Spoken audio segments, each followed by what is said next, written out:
So you think you're the exception, right? You think because you found each other in the middle of a mess, your love is somehow stronger than the rest of the loves everywhere. But the numbers do not lie. And as a self aware diagnosed narcissist, I can tell you exactly why those numbers are so low. Only 3% to 7% of affairs ever lead to marriage. So think about that right there. Before you try to marry somebody that you cheated with and whatnot, just think about those numbers right there. 3% to 7% of affairs end up in marriages, like lead to marriage. 3 to 7%. Is that high enough for you? And if like, and guess what happens? If you are one of the lucky 3 to 7% who makes it to the altar, you have a 75% chance of getting divorced again. Isn't that crazy? Isn't it crazy that 75% of the marriages that start off as affairs end in divorce? So that's why, yeah. So many people ask me, well, the narcissist and the new supply, are they going to be happy? Or what if they get married? They got married. Is it going to last? They're going to treat the new supply better? It's all in the same, y'all. 75% of these affair relationships end in divorce. And very rarely do they get married. But do they get married? Yeah, some of them do get married. Some of them get married right off. But that's not a reflection on you. It is 100% a reflection on them, y'all. And that's what we're talking about today, y'all. Why so many people, wow, the 1% chance, right? Why so many of these marriages that start off as cheating end up just breaking up. End up, because like the first thing about it is, y'all, think about it right here. There's no trust. Why, as a narcissist, why would you trust me if you're cheating with me? And why would I trust you if you're cheating with me? I'm cheating with you. Why would I trust you? You know what I'm saying? There's no trust there. And the foundational building block of a healthy relationship is trust. It absolutely is. It's trust. You have to be able to trust each other. If I don't trust you and you don't trust me, what the hell are we doing here? You see what I'm saying? That's what goes on right there, y'all. And a lot of people ask me, why do narcissists cheat? Why do so many people cheat? Why do so many narcissistic, toxic people cheat? Y'all, affairs are easy. They just are. Affairs, cheating, those relationships are not real. Think about it. Most times, there's no bills, there's no sick kids, there's no boring Tuesday nights sitting on the couch. There's nothing of that. It really is a high dopamine fantasy. It's like we get to sneak around.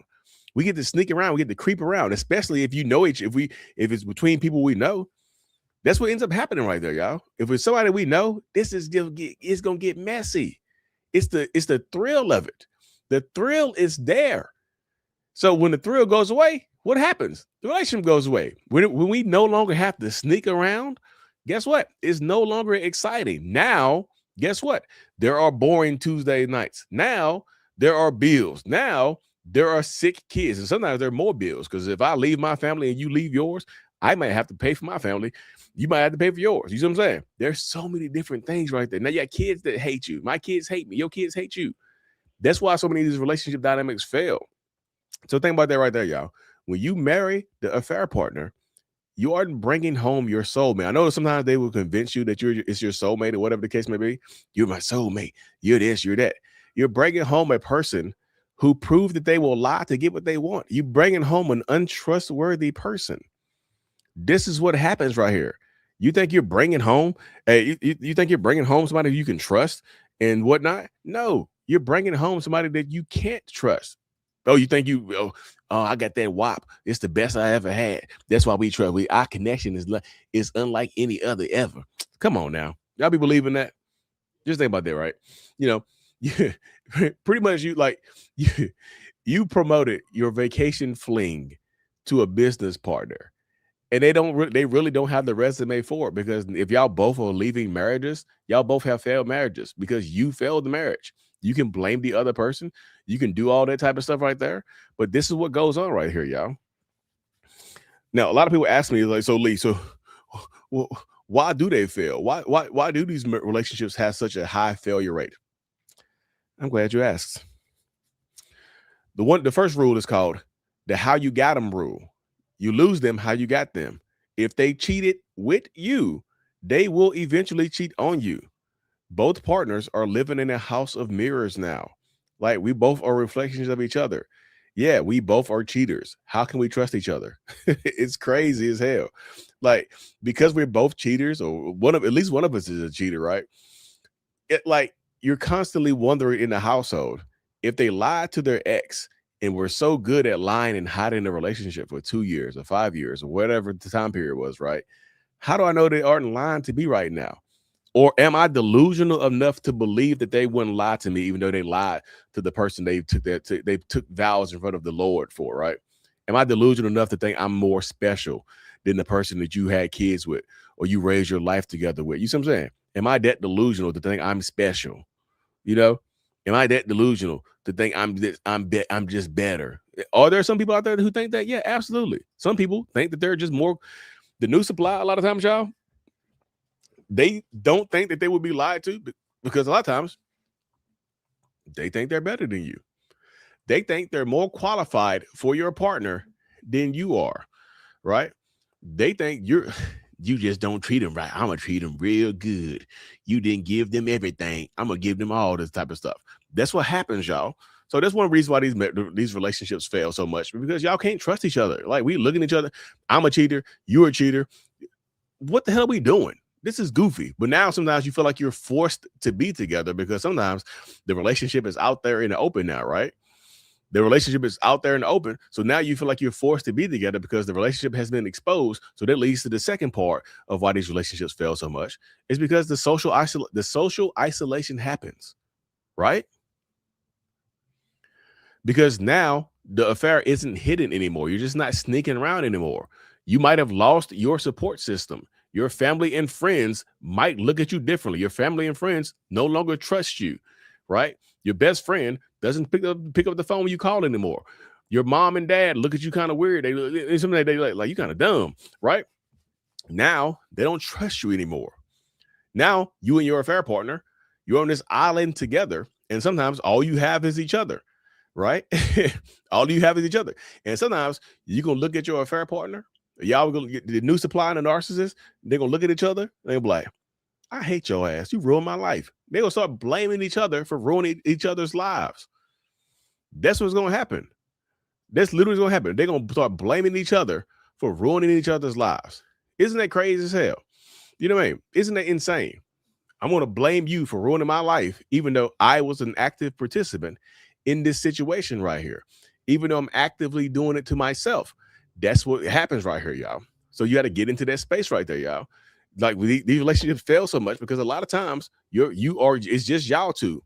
A lot of your friends and family members won't talk to you anymore. They'll just become distant. You might still have some residual friends and family, but a lot of times they're going to just want to be separated from you because they don't want to be around it. Like, my friends, my friends' wives don't want them around me anymore. Well, my friends' wives don't want them around me anymore because I'm a cheater. I don't want you to hang around Lee no more. He's a cheater. They may make you cheat. You see, you become who you hang around. You been hanging around that cheater. You gonna start cheating on me. Doesn't that make sense? You see what I'm saying? Doesn't that make sense right there? It does, doesn't it? Yeah, think about y'all. This is the hard truth about these relationship dynamics right here. Less than 2% of these relationships result in a happily ever after. So I'm not saying it's not possible to have happily ever after. I'm just saying 2%. Is that a risk you're willing to take?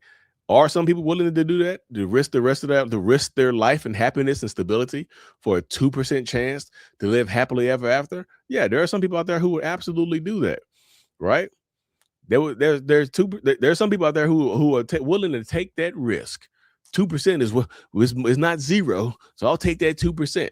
If I told you have a 2% chance of surviving jumping off the Empire State Building, would you do it?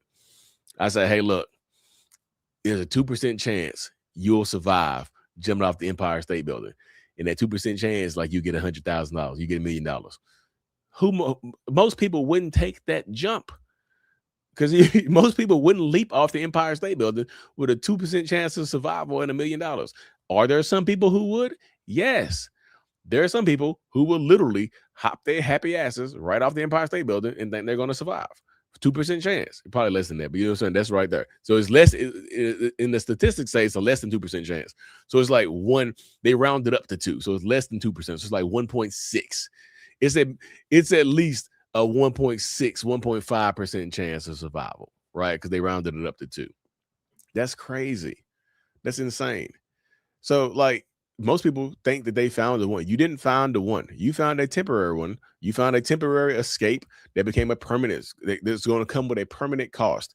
This temporary fling, this temporary love is going to have a permanent cost associated with it, right? You'll be paying for this for the rest of your life. For what? For what gain? 2% chance of what? To because you ran off with your boss or your secretary. Now you got a 2% chances of living happily ever after. Get the hell out. That's crazy. So many people do that though.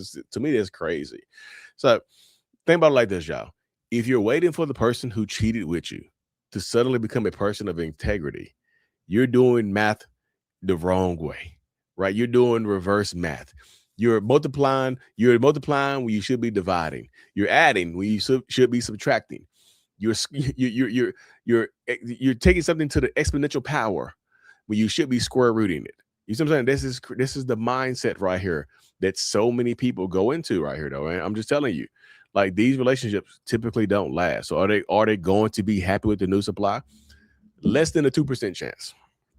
Those are the numbers, y'all. Those are the statistics. I did some research for this video right here. Less than 2% chance. Less than 2% chance. Isn't that crazy as hell right there? So y'all got a couple questions. I got time for a couple questions. Y'all drop them in the chat and whatnot. Oh, my one-on-ones and coaching and stuff is still available at mentalhealness.net. You see it right there. I still got my one-on-ones, my coaching, everything is at mentalhealness.net. I'll drop the link in the comment section as well. You're going to live your entire life controlling the cheater. Yep, trying to. One of my husband's friends not only cheated on his wife, but had a baby on her. And the kicker is his wife couldn't have children. Oh, that's evil. I immediately hated him and saw him as trash. Sleazebag. They divorced. He married the hoe on the side, and now they're divorced as well. And had a heart attack when he got up under the baby mom. Oh, wow. Wow. You see? Y'all see right there? You see? Real life story from Ann right there. 2%, less than 2% chance. They got married and they got divorced. 75%. You're trying to go against the numbers. So many people want to be the exception and not the rule, right? I'm going to be the exception. I'm going to be that 2%. All right. I'm ashamed to admit it. So true. God saying, told you, showed you all the signs, and even your mama hoped this was a phase, not even knowing how I met her. She did not approve. There you go. You see? You see, sometimes, this type of stuff does happen, man.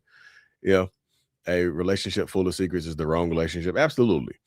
But sometimes it's fun. It's the sneaking around. It's the sneaking around and stuff. And then when you no longer have to sneak around, that's one of the foundational things of the relationship. Now it's no longer available. So now the relationship has gotten kind of boring. You see what I'm saying? That happens right there. Now we're bored.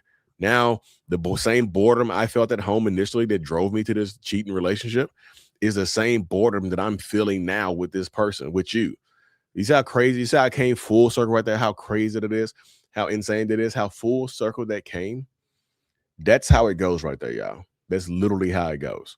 So you got to be careful and just stay thinking about that type of stuff right there. Been binging your videos. Appreciate it. Both cheaters are married. There you go. You give me hope. I hope I give you hope to stay strong and protect your mental, physical health, y'all. I hope that's the help I give you. Living that double life is real. Absolutely. 100% is. Living a double life is absolutely real. And so many people go through it and just, it's crazy, man. Can a narcissist really have moved on and turned the page, not trying to hoover you at all? Yeah, some people will leave you alone. So not every single narcissist hoovers, right? Not every single narcissist hoovers. Some of them will disappear and leave you alone for good. I should send you this video of my ex arguing. He is sure I watch it and realize how wrong I am. He was so mean. He had me convinced I was a narcissist. You can email it to me. Email's in the bio, y'all. Or you can find my email at my website, mentalhealness.net. Anyways, y'all, I do got to hop off this thing. I appreciate y'all tuning in with me and ride with me for this little bit. I'll be live again maybe tomorrow. Tomorrow's Saturday. I'll be live again tomorrow. Just check out, turn your notifications on if you're on YouTube and whatnot. Hit that subscribe button or Spotify and whatnot as well, y'all. Hit the subscribe button, and I am out. Peace.